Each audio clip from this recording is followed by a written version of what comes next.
Welcome to a deep dive into one of literature's most, well, baffling and intricate mysteries. Imagine a story so complex, its own creator, Agatha Christie, called it so difficult to do that the idea had fascinated me. It really is something, isn't it? Today, we're taking a shortcut into Christie's masterpiece. And then there were none. Our mission, to unpack how 10 strangers ended up on this isolated island, each with a dark secret, and how a meticulous, deadly plan unfolded right down to the very last person. Right. We'll sift through the details, connect the dots, and hopefully reveal the ingenious, chilling truth behind what seems like an impossible crime. And to do that, we're delving deep into the novel itself, including Christie's fascinating author's note, which really sets the stage for her ambition here. And that critical manuscript document, the confession found in the bottle later, Yeah. that finally gives us all the answers. Yeah. Absolutely. We'll begin by meeting the ill-fated guests Christie so masterfully assembled, then trace their horrifying journey as the bodies start piling up. And finally uncover the astonishing mastermind behind it all. Okay, so our story kicks off with 10 individuals, each with a distinct, often kind of shadowy past. They're drawn to Soldier Island, this remote rock off the Devon coast. Yeah, bleak a place. They arrive via seemingly innocuous invitations from an unknown host who just signs off as UN Owen, which sounds like... Unknown, exactly. The clue's right there. Right. And what's truly insightful here is how Christie doesn't just assemble a random group. She meticulously selects individuals whose past crimes expose different facets of societal culpability, professional negligence, outright murder. All things that somehow slip through the cracks of formal justice. It really sets the stage for this examination of who gets to decide what justice actually means. It does. Christie expertly preys on their circumstances or past connections to lure them into the trap. Take Mr. Justice Wargrave, the retired hanging judge. He gets this vague letter from an old acquaintance he hasn't seen in years. He reflects on her eccentric nature, but also his own reputation for being shrewd as could be. Almost like he's intrigued by the mystery. Totally unaware he's walking right into his own judgment, ironically. And then there's Vera Claythorne, a former games mistress looking for a secretarial holiday job. Her letter is from Una Nancy Owen via a sort of agency. Right, the Skilled Women's Agency. But you quickly sense she's carrying this heavy burden. A coroner's inquest cleared her, but her mind keeps flashing back to a child, Cyril, drowning. Yeah, that initial luck of getting the job immediately feels heavy. There's dread there. Indeed. Then there's Philip Lombard, a man with a, let's say, questionable past. He's offered 100 guineas, quite a sum then, for a week's work by this Mr. Morris, who sounds a bit dodgy. Lombard basically admits he's sailed pretty near the wind once or twice, and there wasn't much he drew the line at, really. His first thought was about business, not a holiday. Very pragmatic, amoral guy. And Miss Emily Brent, the rigid, pious spinster. She's enticed by a free holiday, claiming they met somewhere before. The signature's hard to read, UNO, which she just dismisses as bad handwriting. Impatiently dismisses it, yeah. She's financially strained, very disapproving of the shamelessly lax modern generation. Her main thought is, I should be getting a free holiday at any rate. Highlights her personality, really. Definitely. Yeah. General MacArthur, an elderly military gentleman, is invited to talk over old times with some old cronies. But he feels people are kind of fighting shy of him because of a damned rumor from nearly 30 years back about, well, sending his wife's lover to his death in the war. Dr. Armstrong, a successful Harley Street physician, a top London doctor he's brought in professionally for a whacking fee.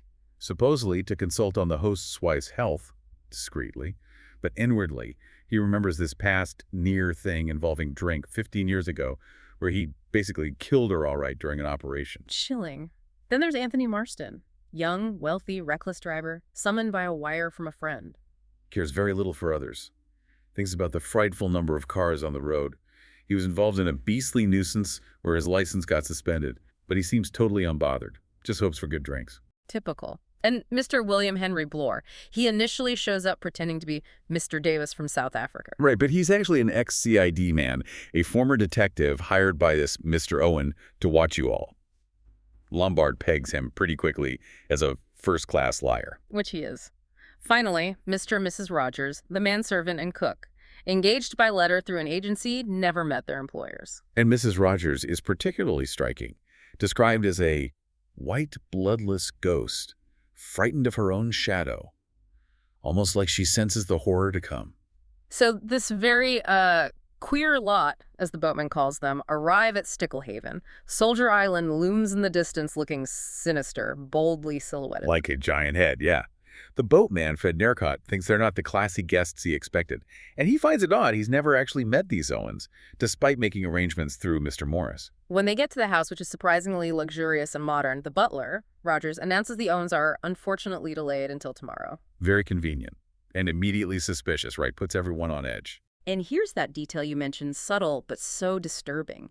Each bedroom has a framed copy of the nursery rhyme, 10 Little Soldier Boys. Yeah, that rhyme isn't just a quirky detail, it's genius. Christie turns this childhood jingle into a blueprint for murder.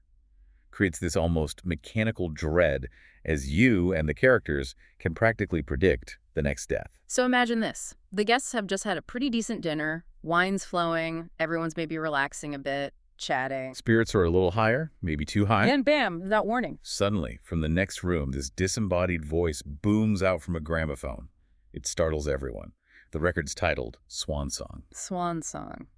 Could it be more ominous? It just shatters any comfort they might have felt. Turns a relaxed evening into, well, a nightmare. And what a message it delivers. The voice accuses each guest and the Rogerses together by name of a specific murder or causing a death. It's incredibly precise. Names, dates, the works. It covers a whole spectrum, doesn't it?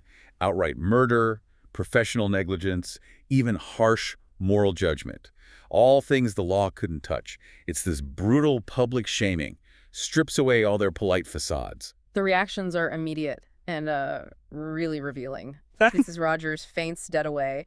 Rogers drops the coffee tray.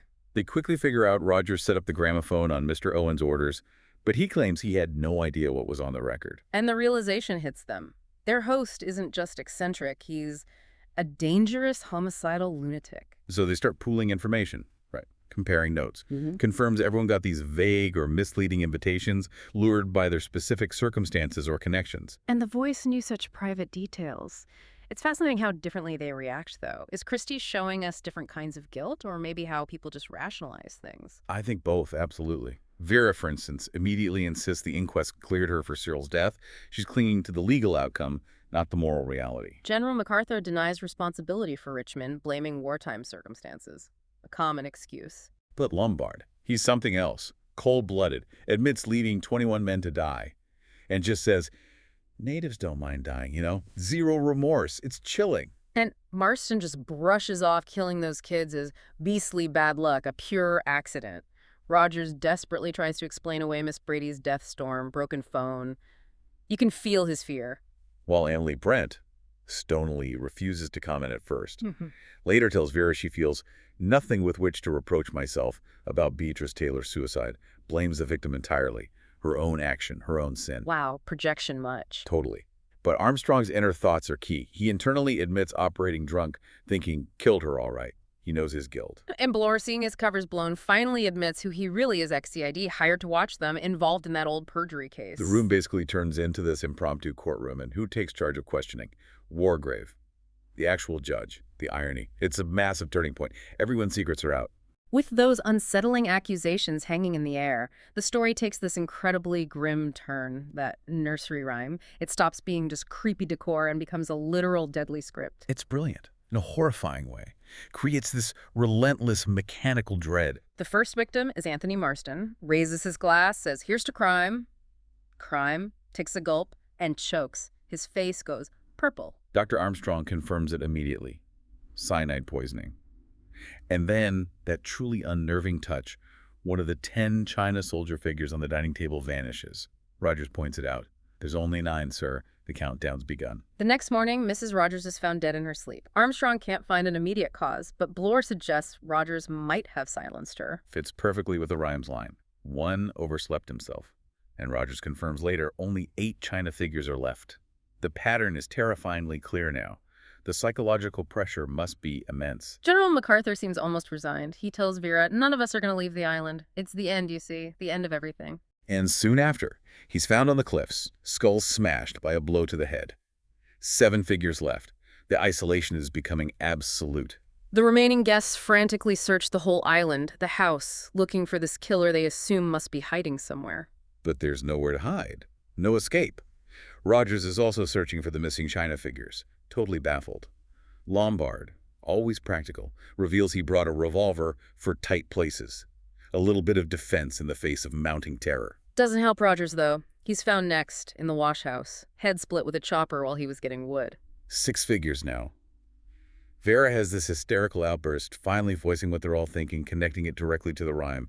7 little soldier boys chopping up sticks. The rhyme isn't just prophecy, it's a literal play-by-play of their deaths. Emily Brent is next. Sitting alone, she feels a buzzing, like a bee. Then she's found dead. Face suffused with blood, a needle mark on her neck, cyanide again, likely via hypodermic syringe. And there's a bumblebee near the window. Armstrong's syringe is missing. Down to 5. The suspicion among the survivors must be unbearable now. Oh, paranoia skyrockets. Mm-hmm. The remaining 5, Wargrave, Vera, Lombard, Armstrong, Bloor. Then Lombard's revolver goes missing from his room, too. Oh, great. They're this extreme state of tension, watching each other constantly. Convinced the killer has to be one of them. They debate furiously who had the opportunity, the motive. Trust is completely gone. And then the judge himself. Vera finds seaweed planted in her room a weird, creepy distraction. Right, it panics them. While they rush to check on her, Mr. Justice Wargrave is found in his room, shot through the head. But it's staged, isn't it? He's arranged himself in makeshift judicial robes, using Miss Brent's gray wool for a wig and a scarlet bathroom curtain, mimicking a judge in court. Exactly. 4 china figures left. Lombard even quotes the rhyme, darkly. 5 little soldier boys going in for law, 1 got in chancery, and then there were 4. It's this bizarre theatrical death designed to mislead and shock. So here's where the psychological torture really ramps up. Wargrave, the judge, the one who seemed most likely to figure things out, is dead. Who could possibly be left? It must be one of the remaining 4. The remaining 3, Bloor, Lombard, and Vera, then discover Dr. Armstrong's room is empty. His keys in the lock on the outside. 3 figures left. Vera, sharp even in her terror, suggests Armstrong's disappearance is a red herring, a trick, just like in the rhyme. The idea that someone could fake their death or manipulate things this cleverly just adds another awful layer of terror. Who could it be? They decide to stay outside for safety. Smart, maybe, but Bloor needs food, goes back to the house alone. Big mistake. Huge. He's later found on the terrace, head completely crushed and mangled by a heavy block of white marble. It was the bear-shaped clock from Vera's mantelpiece, thrown from her window. Down to 2. A really gruesome sudden end for Bloor. Only Lombard and Vera left. They're utterly convinced Armstrong must still be alive, hiding somewhere, picking them off. They go searching near the rocks, and that's where they find Armstrong's body. Wedged between 2 rocks, drowned. But, and this is crucial, later his body is laid out neatly above the high tide mark. A detail the police will find completely inexplicable later on. How did it get there? Vera, seeing her chance and totally convinced Lombard must be the killer now Armstrong's dead, cleverly picks his pocket, gets his revolver. The one that went missing earlier. Right. She shoots him. 1 china figure left. She believes, the last one standing. She goes back to the house feeling this enormous, exquisite relief. Thinks she's won, survived. She even smashes the last 2 china figures off the dining table herself. But then something draws her to her bedroom. It's described as this powerful, almost hypnotic suggestion. And there it is. A noose hanging from the ceiling hook that was always there. A chair positioned perfectly underneath. The last line of the rhyme echoes in her mind. He went and hanged himself, and then there were none. And she does it, driven by her own immense guilt over Cyril, the unbearable stress, and this chilling, perfect manipulation by the mastermind. She hangs herself. Leaving 10 dead bodies on a desolate island. An impossible puzzle.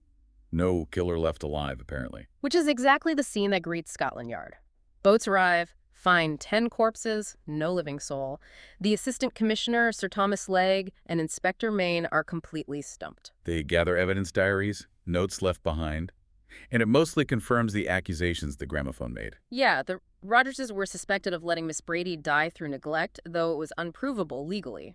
Wargrave's victim, Edward Seaton, was guilty, according to police records, but Wargrave's summing up at the trial was noted as vindictive. MacArthur sending Richmond to his death. Hard to prove anything beyond wartime command blunders, though the suspicion lingered. Lombard was known for shady dealings abroad, not over-scrupulous. Bloor, the ex-cop, was considered a bad hat, suspected by his own superiors of perjury in the Landor case, again, unproven. Armstrong. The post-mortem confirmed he'd operated drunk that time. Emily Brent's harsh judgment definitely drove Beatrice Taylor to suicide. Marston's fatal car accident was public knowledge. And Vera Claythorne, her guilt over Cyril was pretty much confirmed by Hugo Hamilton's later drunken confession about his suspicions. And then there's Isaac Morris, the shady guy who made all the island arrangements for Mr. Owen, involved in fraud, drug pushing. He conveniently died of an overdose of sleeping pills back on the mainland on August 8th, the very day the guests arrived on the island. Seemed like a loose end tied up, maybe, but the police couldn't directly link his death to the island murders. So the police are stuck. All the evidence says no one else was on the island and no one left. But Armstrong's body was dragged above the high water mark. Someone had to move it. And Vera's chair, the one she kicked away to hang herself, was found neatly placed back against the wall. Someone was alive after her death to tidy up. They simply cannot figure out who the murderer was among the 10, because by all logic, everyone should be dead before those last actions occurred. It's the perfect locked room mystery, but on an island scale. But the truth eventually surfaced, didn't it? This is where Christie really reveals the layers of her genius. It does. The solution arrives, quite dramatically, in a bottle washed up by a fishing trawler, inside a manuscript, a full confession. And the killer's identity. Drumroll, Mr. Justice Lawrence Wargrave. Unbelievable, right? Huh. The very man who seemed to be victim himself, shot theatrically in his judge getup, was the puppet master all along. He confesses to this lifetime of contradictions. He had, he says, an incurably romantic imagination, but also a sadistic delight in seeing or causing death. He even mentions experimenting with wasps as a child. Yet he balanced this with a strong sense of justice, insisting only the guilty should suffer. He claims this is why he became a lawyer and judge. He got exquisite pleasure seeing criminals squirm, but only if they were genuinely guilty. Like Edward Seaton, the man he sentenced Wargrave, insists Seaton was unmistakably guilty. So a twisted sense of justice combined with his dark urge. Exactly. He harbored this desire to commit murder himself. Not just any murder, but a fantastical crime, something theatrical, impossible. He saw himself as an artist in crime. That artistic impulse is key to understanding his whole plan. It had to be elaborate, perfect. The trigger, he says, was a casual remark by a doctor about murders which the law was unable to touch. That sparked the idea for a murder on a grand scale, using the 10 little soldier boys' rhyme from his childhood as the blueprint. Then he meticulously started collecting his victims. Used casual conversations over years, a routine line of conversation, to gather intel on people who'd gotten away with murder, essentially. He heard about Armstrong from a nurse, MacArthur from club gossip, Lombard from a traveler, Brent from a former employer, Marston and Bloor through professional circles, and Claythorne from hearing about Hugo Hamilton's drunken breakdown over Cyril. He patiently assembled his cast of the unpunished, just waiting for the right time. And his 10th victim, Isaac Morris, the drug dealer whose actions led to a friend's daughter's suicide. Wargrave saw him as guilty too. Morris was dispatched with that overdose on August 8th, the day the guests arrived. Not a coincidence at all, but victim number 10 in Wargrave's sequence, dealt with before the island drama even began. Wargrave also reveals he was terminally ill. He wanted his death to be in a blaze of excitement, to really live before I died. And he planned the order of deaths based on his judgment of their guilt. Lightest guilt first, saving the worst in his view for later. Another layer of his perverse justice. He details the murders. Cyanide slipped into Marston's drink during the gramophone chaos. He implies Mrs. Rogers died peacefully, probably from a sedative overdose. He killed Rogers with the axe from behind, stole Lombard's revolver afterwards, killed MacArthur with a heavy blow. Then came the red herring, faking his own death. Used red mud for blood, the curtain and wool for the judge costume. And he crucially recruited Dr. Armstrong, convincing him it was a clever plan to flesh out the real murderer by pretending to be dead and spying. Played right into Armstrong's vanity. He even planted the seaweed in Vera's room as a distraction to get everyone out of the way while he dealt with Armstrong. Then, during their supposed secret rendezvous by the cliff edge to spy, Wargrave simply pushed Armstrong off into the sea. Armstrong took the red herring all right, as the rhyme said, literally fell for it. Wargrave then snuck back into the house through a window he'd unlocked earlier, later breaking it to look like a forced entry, and just watched from inside as things fell apart. He waited until Bloor approached the house alone, then dropped the heavy marble clock on his head from Vera's window. Precise and brutal. Then he just watched Vera shoot Lombard. His plan worked perfectly, the last two victims essentially eliminating each other, driven by fear and suspicion. For Vera's end, he simply set the stage. The pre-existing hook, the noose, the chair. He relied on her crushing guilt, her state of nervous tension, and the power of suggestion from the rhyme. And it worked. After she hanged herself, he went back in, tidied up, put the chair back, found the revolver, making sure only Vera's prints were on it, ensuring the police would find an unsolvable scene. So why confess if the plan was so perfect? Why put it in a bottle? Pure ego, really. He says no artist can be satisfied with art alone. There was a natural craving for recognition. He couldn't bear the thought of no one knowing how incredibly clever he'd been. He needed his art to be acknowledged. He even left clues he thought the police should have been clever enough to solve. Right, 3 subtle clues. 1, the police knew Edward Seaton, Wargrave's official victim, was actually guilty, meaning Wargrave, the judge who sentenced him, was technically the only innocent person accused by the voice, therefore, logically, the murderer. Cover? 2. 2, the red herring verse in the rhyme. It points directly to Armstrong being deceived, and Wargrave was the only one Armstrong would likely trust enough to fall for such a plan. And 3. 3, the mark on his forehead from the gunshot. He called it the brand of Cain, a symbol of the murderer. He expected a brilliant detective to piece it together. His own final act was just as meticulously planned. His suicide, he used an elastic cord from his glasses attached to the revolver and a door handle. Rigged it so he could shoot himself in the forehead, matching the fake death scenario, and the gun would recoil away, hitting the door and falling, leaving no prints and making it look like he was shot earlier, as recorded in the diaries. He wanted to be found laid neatly on my bed, the final theatrical touch. What an absolutely incredible unraveling. We've navigated this complex web of guilt, fear, and just meticulous planning that brought 10 strangers to Soldier Island. Only for their darkest secrets to be exposed and their lives systematically snuffed out. All orchestrated by one man craving a final, twisted, artistic act of justice. You've now got the inside scoop, really, a masterclass in psychological suspense and just incredibly intricate plotting. It's a chilling reminder, isn't it, of how deep human motivations can run and the lengths a warped sense of justice can drive someone. Christie doesn't just give us a puzzle, she really dives into the dark corners of the psyche. Yeah, the mastermind Wargrave, he believed he was an artist and a dispenser of justice, punishing those the law couldn't reach. But, when does that pursuit of justice become its own monstrous crime? Exactly. And what does it say about human nature that such a plan, born from this twisted artistic impulse, could be so meticulously, so terrifyingly effective? Something to definitely ponder until our next deep dive.